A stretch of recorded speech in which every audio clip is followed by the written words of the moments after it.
First, a crash course on satellites. They come in many sizes these days, sent into space on rockets that launch them into different orbits for different functions. Elon Musk's Starlink operates in low Earth orbit to provide space-based internet connections. It dominates the field with more than 7,000 satellites circling the globe in a constellation.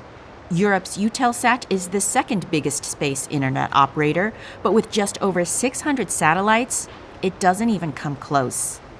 This means that in times of crisis, Starlink can call the shots, and it does in parts of Ukraine. You can see here where the operator has restricted use, particularly along the front line and areas occupied by Russian forces. And this is what no country wants, to lose control. Satellite internet services are extra important in wartime, especially here in Taiwan, where recently some of the undersea cables apparently got sabotaged, most likely by China. We're here at Tron Future, a Taiwanese defense startup, and they told us that they can't show us that much because so much of it is top secret, but let's see what they have to say. Tron Future is part of a coordinated effort to make this island more satellite self-reliant.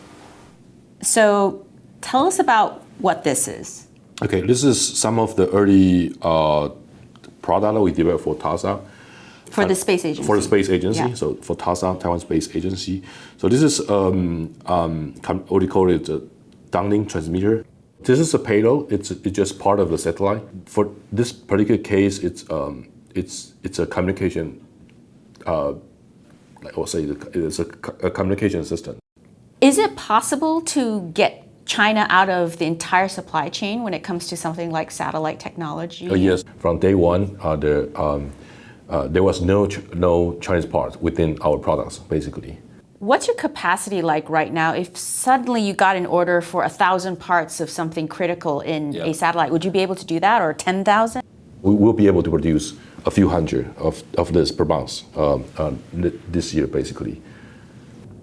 William Yang is with the International Crisis Group. He says Taiwan is at the infancy stage of capabilities. They have been making a lot of progress in recent years, but when it comes to sophistication, I think we are still definitely not entirely there yet. Companies such as Europe's Eutelsat offer Taiwan an interim solution for lower Earth orbit services. With some analysts saying Beijing might invade as soon as 2027, there's no time to waste in setting up non-Starlink alternatives. One key reason for Taiwan to work on diversifying its satellite provider is because of the potential vulnerability of relying on one sole provider who may have a conflict of interest with their other business interest in China. With just one satellite of its own so far, Taiwan has its work cut out.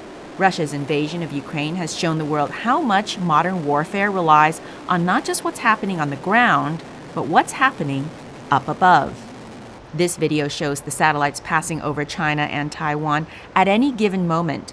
Pull out, and you get a sense of just how many there are and how daunting the challenge is for countries at a disadvantage. A fact that has propelled many governments, not just Taiwan's, to get going in this satellite space race.